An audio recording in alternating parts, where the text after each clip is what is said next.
All right, good afternoon. Welcome to the afternoon architecture session.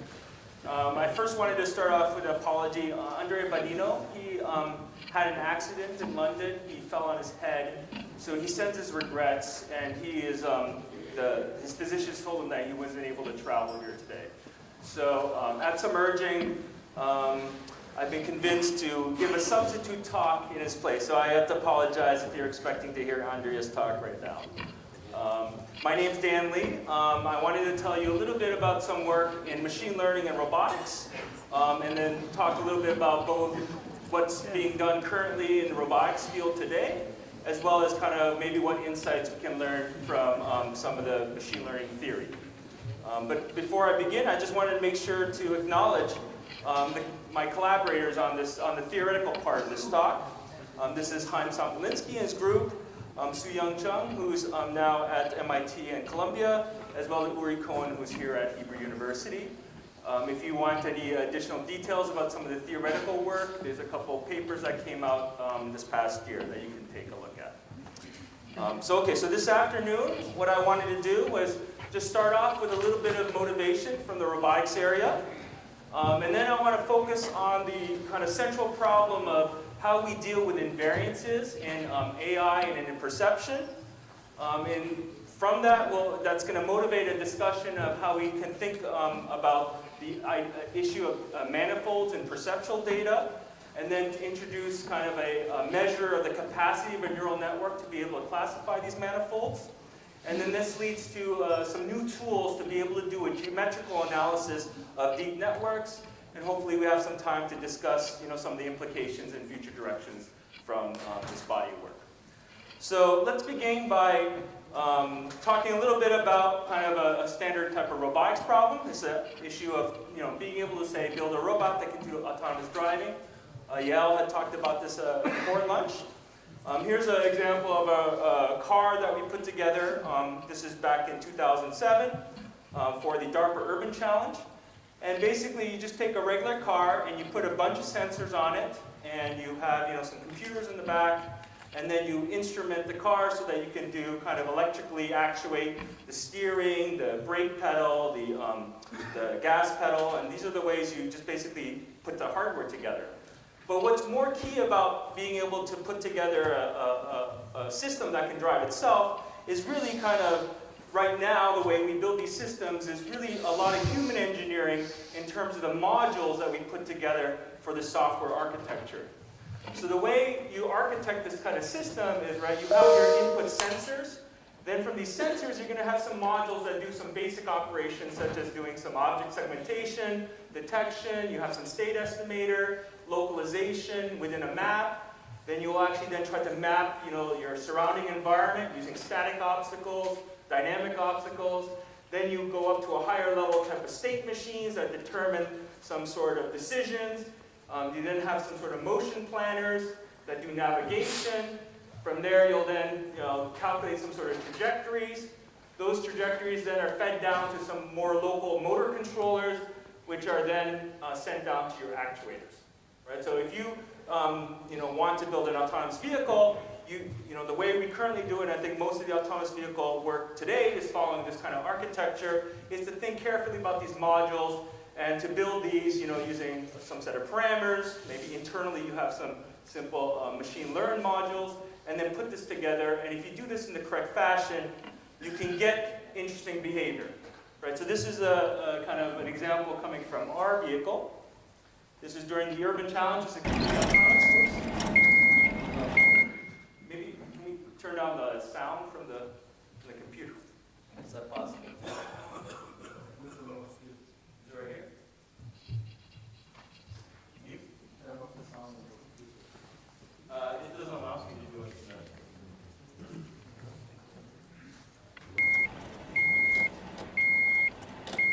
So I can talk about it. So here's the car. It's autonomous driving itself. It's sensing the vehicle in front of it. And then at this point, the vehicle is going through this four-way intersection. It then sees the white line on the road corresponding to stop.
idea. Each robot is autonomous, has sensing, does some very simple computer vision, makes decisions about where it should go, how it should play in terms of a team behavior. And so this is what it looks like if you do that properly.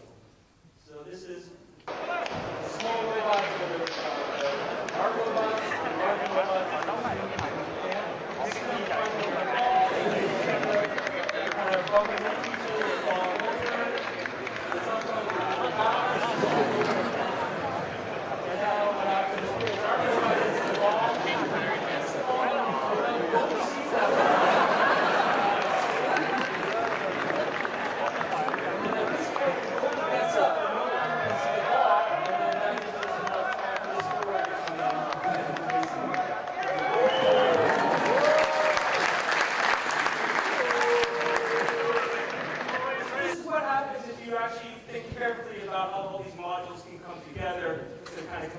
Perception and planning and control.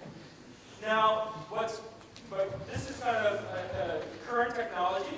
What people are thinking about now is, instead of having to human engineer any of these modules together, these robotic systems, can we take a completely tabula rasa end-to-end approach to doing robotics? Right? Can you just take your sensors, just have some big neural network that can then determine what to do with your actuators, and then you have your feedback through your environment. That's the basic idea of this approach. Now, as in machine learning, this is not a new novel. This has actually been done before. Dean Parmeloy back in the 90s, this is at CMU, had a nav lab, and they basically did this with a very simple camera. They trained it by having a human driver drive this car and recorded the steering output of this steering wheel. And then they trained a very simple neural network that could take the input image and generate the appropriate steering angle to kind of keep the car on the road. Right? This is the idea that trying to do this end-to-end perception to action learning. But what's now new is the idea of kind of scaling this up to lots and lots of data and having much more complicated types of decision rules built into a deep network. And it remains to be seen whether this is successful. This is now actually in autonomous driving. There's a number of companies that are trying to think about these types of approaches to it. But at this point, this end-to-end approach is still, I would say, technologically much worse than kind of the modular approach that I showed you before. Now, the other area of interest in robotics is reinforcement learning, right? Rather than doing kind of completely supervised learning, to actually think about having the robots train themselves using some kind of higher level reinforcement signals, reward signals. This is an example of a very simple reinforcement learning that's learning to switch between different types of motor controllers. So this is the idea, as I showed you, with bipedal locomotion. Balance is a very difficult problem. And it's very difficult under external perturbations. Like you saw in the soccer case, when someone hits you, you're likely to fall over. So the idea was to have a very simple system that would actually learn to switch between using kind of your hips versus using your ankles versus using steps to kind of keep yourself on balance. This is a robot that's on this little moving platform. When the moving platform moves around, it has to try to learn a strategy to kind of a policy to keep itself upright. And then by basically figuring out when to switch behaviors so that it can actually stay on its 2 feet, is able to kind of get better and better at learning how to walk. Right? So that's the idea of a very simple reinforcement. Now, what people want to do today now is take some of these ideas and, again, taking deep networks and scaling them up. So this is now deep reinforcement learning. We saw successes, right, using deep RL for learning how to play Go. What we also see now is, at least in simulation, you can get agents that can learn to walk, that can learn to run, that learn to swim, at least in these kind of simulated environments. But the problem right now currently is that the sample complexity, the number of kind of training examples you need in these simulators is on the order of millions and millions of trials.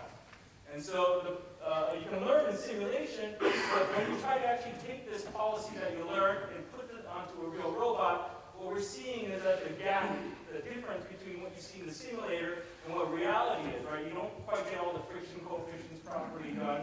You don't have all the dynamics exactly modeled, and you usually have your robots fall over.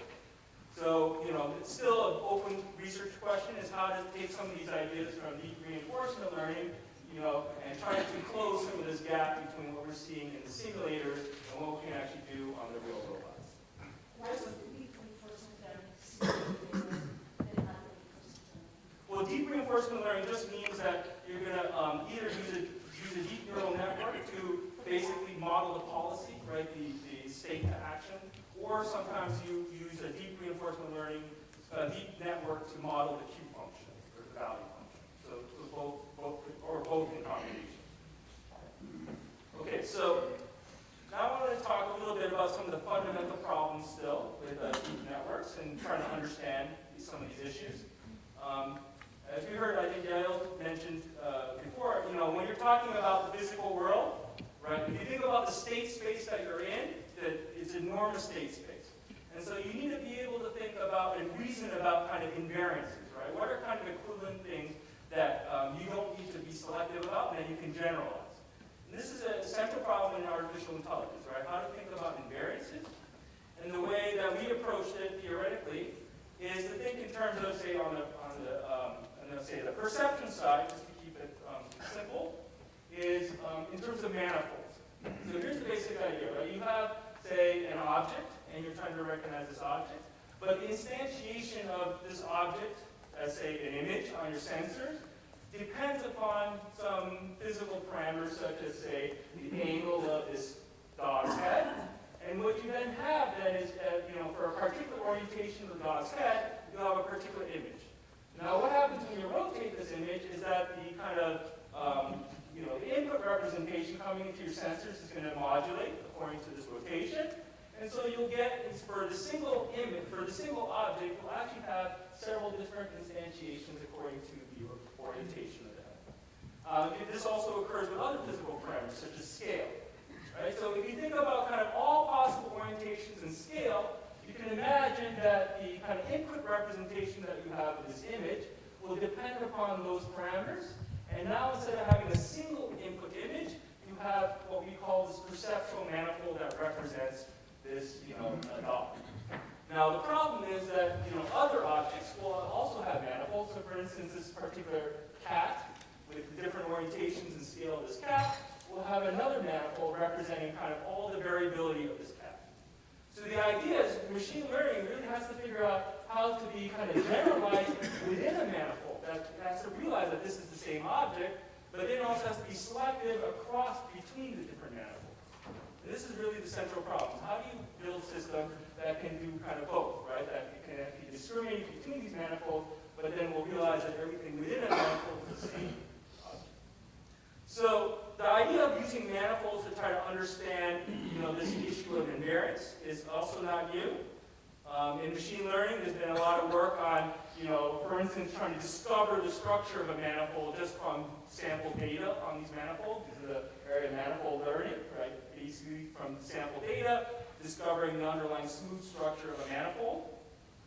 There's also been more recent work in actually taking manifold structures and doing interesting things like generating, new examples using this manifold structure. So, some old work that we had done on, a pose manifold for different objects.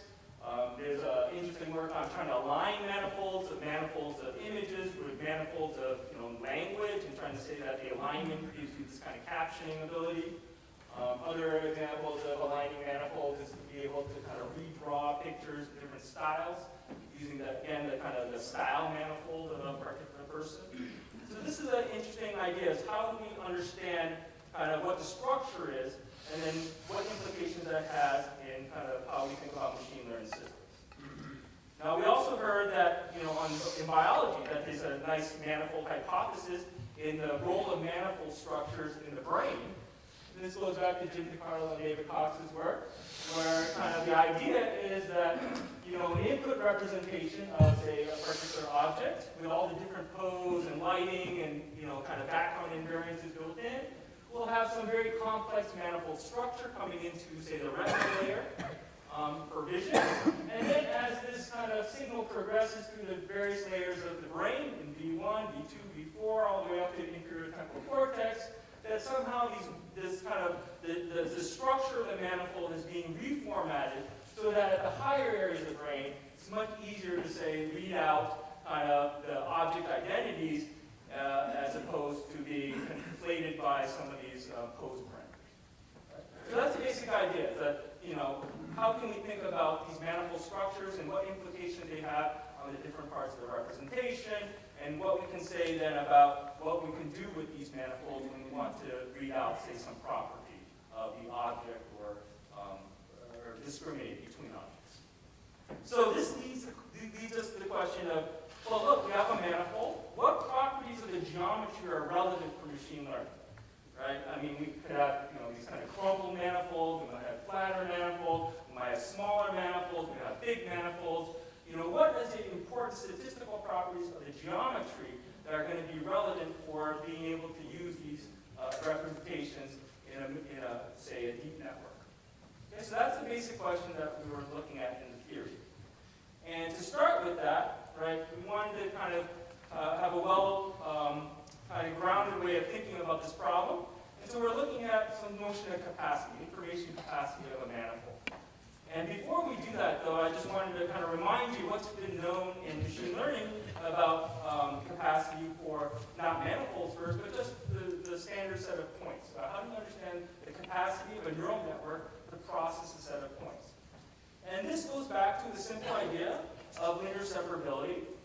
And the idea is that, right, if you give me a whole bunch of training examples in an n-dimensional space, and you label these points in some binary fashion, right, some positive examples and negative examples, you try to build a linear classifier that separates the positive examples from the negative examples. Sometimes you're able to do this, like in this example, and other times you're unable to separate these with a linear classifier. Like for example, this in 2 dimensions. Okay? So, and this is relevant because if you think about a deep network, the last layer of the network is always something like a linear classifier, right? A linear readout. So the idea is what happens to the representation as you go through the neural network so that at the last layer you have something that's separable. Now, this is an old result going all the way back to Tom Cover in the 60s and 70s. He characterized for a set of p points in general position in n dimensions, the number of dichotomies, that is the number of different binary labels that are linearly separable, can be written down by a simple combinatorial formula, which is bounded by the total number of dichotomies, 2 to the p. And this comes from a very simple recursion argument that thinks about kind of adding a new point, the p plus 1 point, and thinking about the n minus 1 projection of those points. So you solve this, and what you find then is you can come up with kind of the notion of how many dichotomies out of the total number of dichotomies. So you can think about this as if I randomly labeled the points, p points in n dimensions, right, what's the probability that this will be linearly separable? And what you see is an interesting thing. So if you work in low dimensions, like n equal to 3, what you see is that as long as the number of points is less than the dimensionality n, no matter what, you can always separate the points. This is known as the VC dimension in machine learning. But what you see is that at low dimensions, then you'll have a smooth kind of behavior between being able to separate things to only being able to separate 60% of the dichotomies all the way down to 0. But as you start to go up in dimensions, from 33 to 30 to 300, 3,000 dimensions, you see that this transition becomes very sharp. That is, basically, there's a critical ratio here of 2 for points, such that as long as the number of points is less than twice the dimensionality in high dimensions, you'll basically always be able to separate them, whereas above this critical dimension, you'll never be able to separate them. Okay? So this is a standard idea, and then the question is kind of, can we go beyond this? And to go beyond this, you have to think about robustness in machine learning. And here the idea is, think about margin, right? It's not just about separability. In this case, you have a set of points that are separable, but now there's many possible ways of separating the points. So which one should you pick for the best generalization performance or robustness? The idea here is that you just pick the separation that has the maximum margin. Okay, and the maximum margin here, the margin is kind of the distance of the closest point to your separating surface, and that distance, kappa, is the margin. And you want to pick the separator, the linear separator that has the maximum margin. Okay, so how do we understand this from a theoretical point of view? This is now going back to the 80s. Elizabeth Gardner showed how to use statistical mechanics techniques to calculate,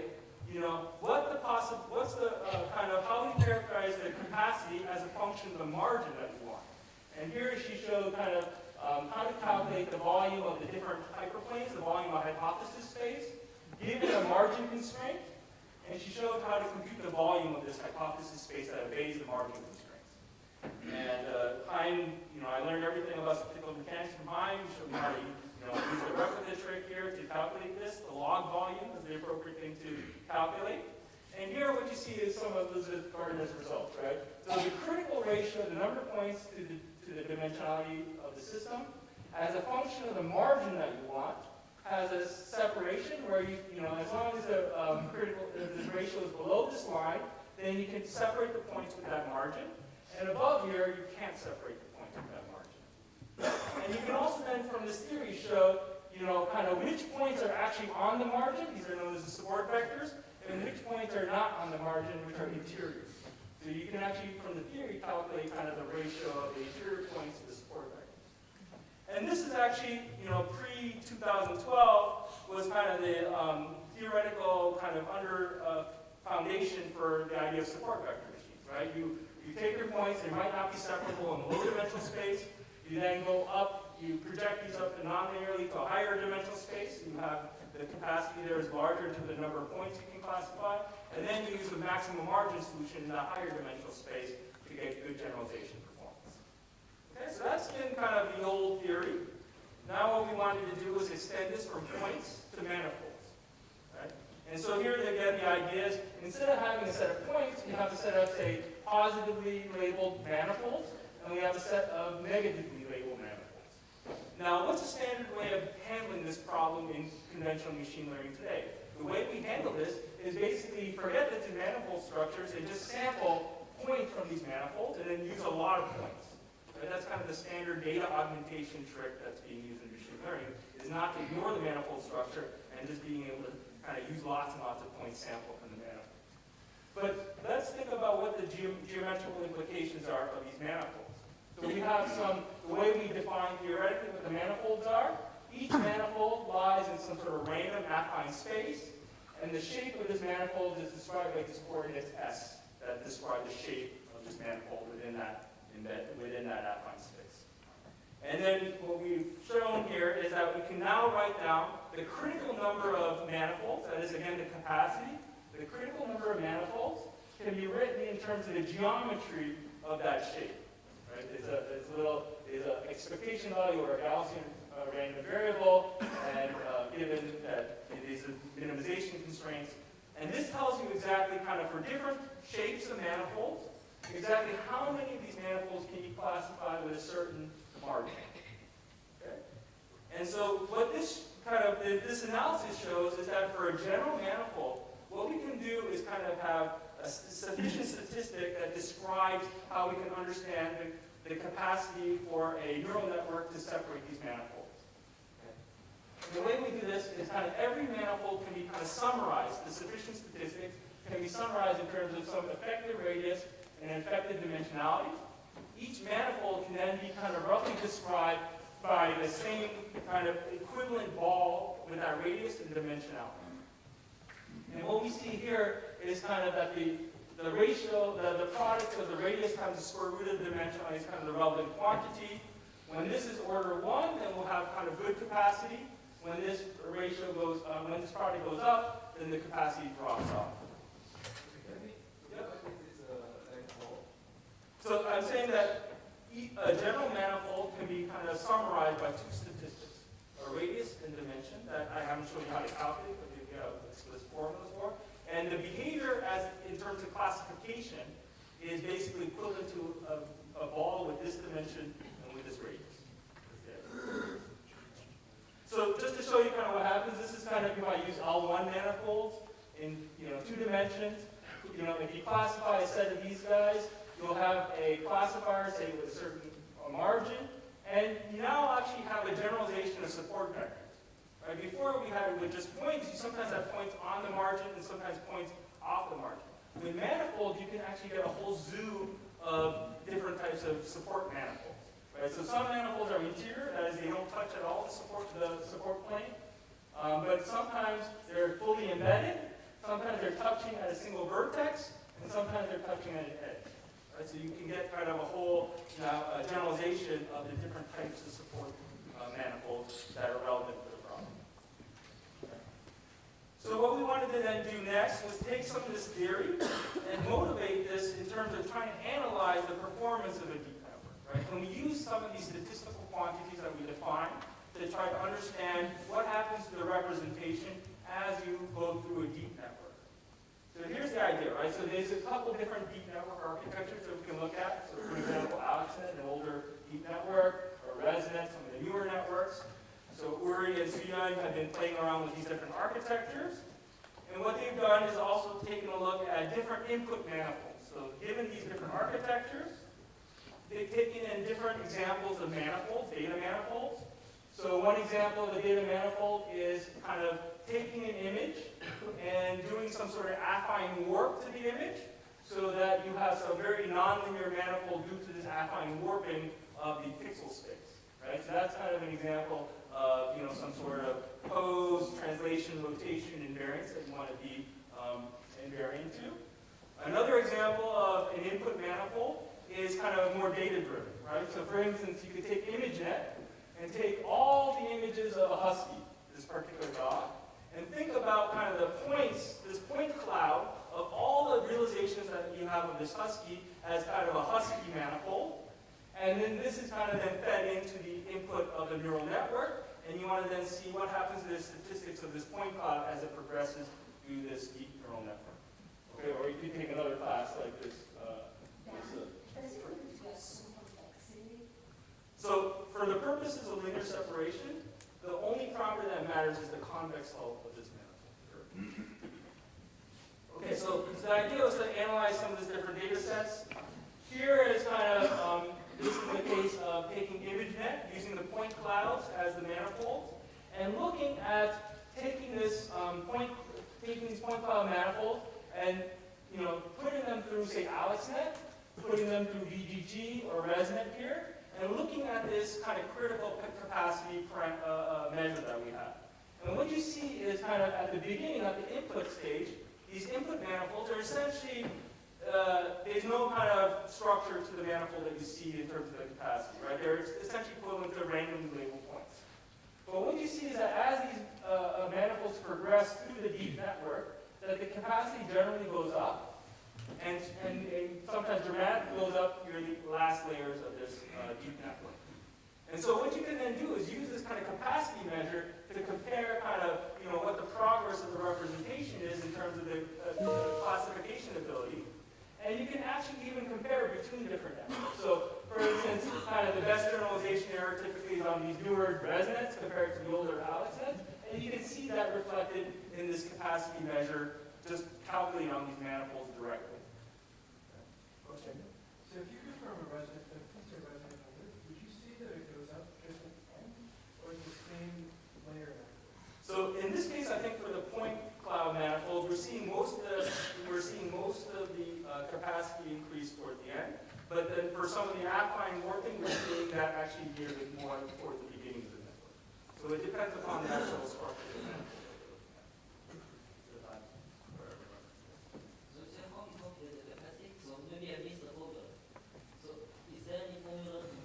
Yeah, so basically what you do is at each layer of the network, you have some representation, right, this vector representation for each input image. And you look at now kind of the manifold, that is the set of these vectors, and you calculate the effective kind of radius, the effective dimensionality of that manifold, and then you can calculate then from that the capacity.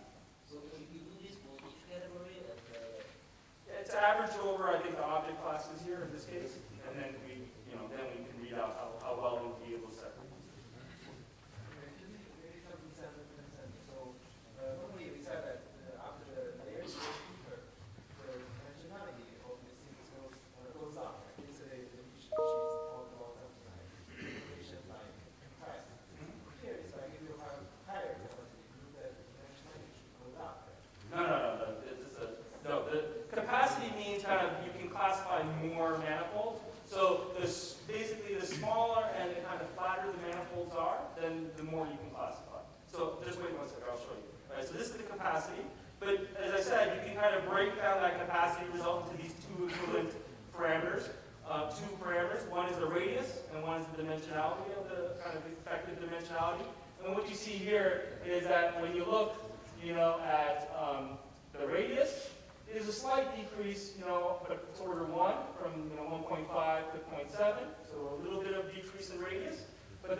effect that you typically see is that the dimensionality is probably different as you go through the deep network. Okay. And this is, EGG, the dimensionality dropping. This is in resonant. This is dimensionality dropping, and this is the radius in EGG as well as in resonant as you go through the way. And there, Urians, you're going to have a little more detailed analysis of kind of what the effect of, say, max cooling is versus the ReLU kind of nonlinearity. You see kind of compensating effects in terms of what happens to the radius as well as the dimensionality as they do these different operations in each of the layers. Okay. Yeah, question? Beginning from 600, should be the image. Yeah, so this, in this case, was a point cloud manifold. So there's only about 900, I think, points there. And so we're limited in seeing that dimensionality by the number of points in the point cloud. So it can be remembered that smoother. Well, if you said that we had the full kind of all possible images, then you would see even a more drastic kind of increase in the dimensionality. Okay. So some kind of preliminary work then is taking this type of analysis and actually looking at brain data. So this is a collaboration with Rosal's group at Caltech.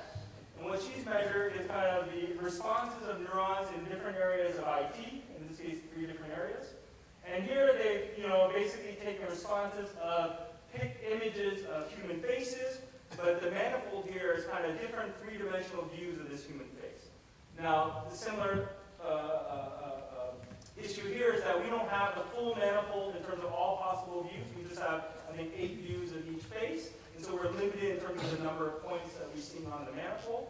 But, the idea is to take this kind of cortical representation and do the same type of analysis in terms of the capacity and in terms of, what's happening to the change. So here in this case, on the right-hand side is with this data, with this the different 3-dimensional views of this human head face, what we're seeing is that in 3 different areas, we see, again, kind of the early area of IT has much less capacity than a late area of IT.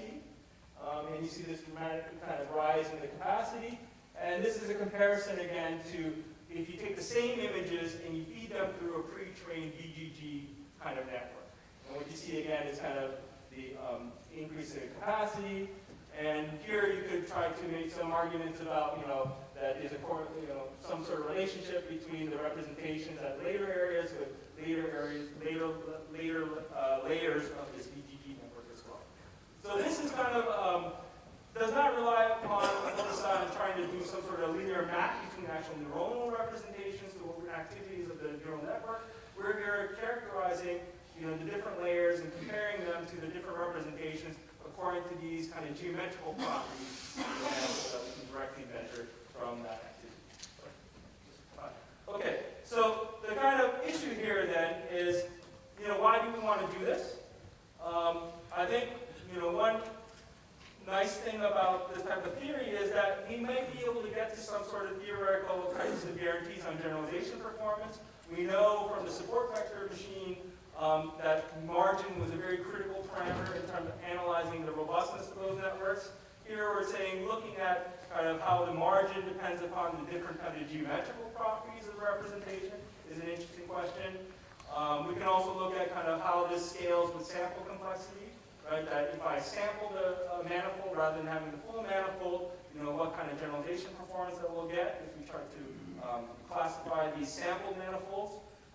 And so this, I think, is an interesting viewpoint on trying to get this issue of trying to, instead of just saying empirically this is what we get from the test error, to try to reason about kind of what these representations mean and what they imply in terms of the performance of the system. Now, getting back to robotics, this is important because a lot of times when we build these robotic systems, you put in some sort of classifier, and right now we're just putting them in and saying hope for the best, right?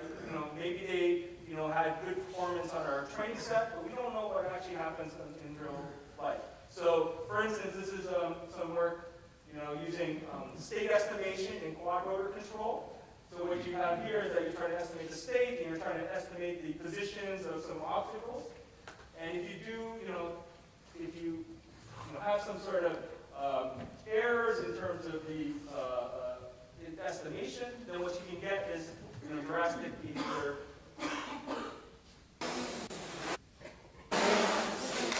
quad butterflies and use different hula hoops. But again, you know, what you see here is that you kind of estimate the position of this, and you make a mistake with your classifier or with your kind of estimator, you have a lot of failure.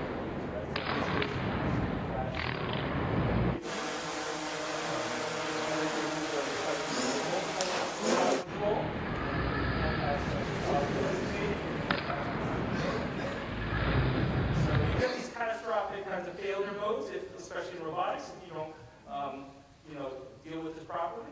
And so, compared now to human performance. So they actually have competitions now where humans wear these virtual reality goggles. They put a camera on the quad rotor, and you basically race each other flying these quad rotors. So compared to human performance, it's quite incredible that.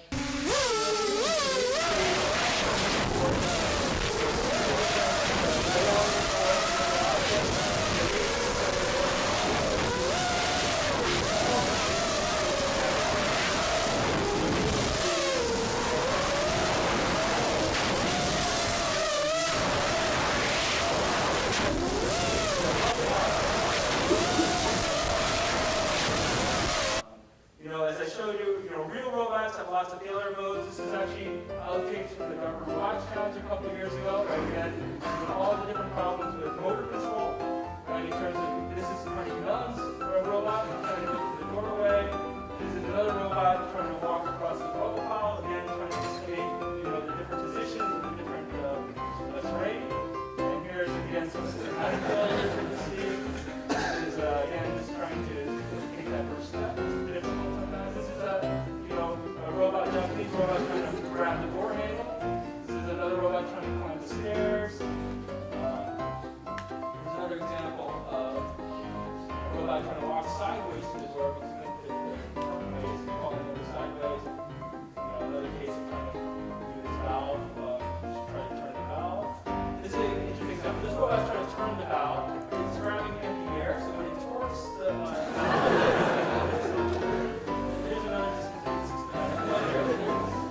our robot, actually, we were trying to grab that drill, but we ended up having the drill fall on top of us. This is MIT's robot, so it has some sort of Parkinson. Get off the car and it's not even the manipulation is another area where we're, in terms of the performance of robots, is very lacking.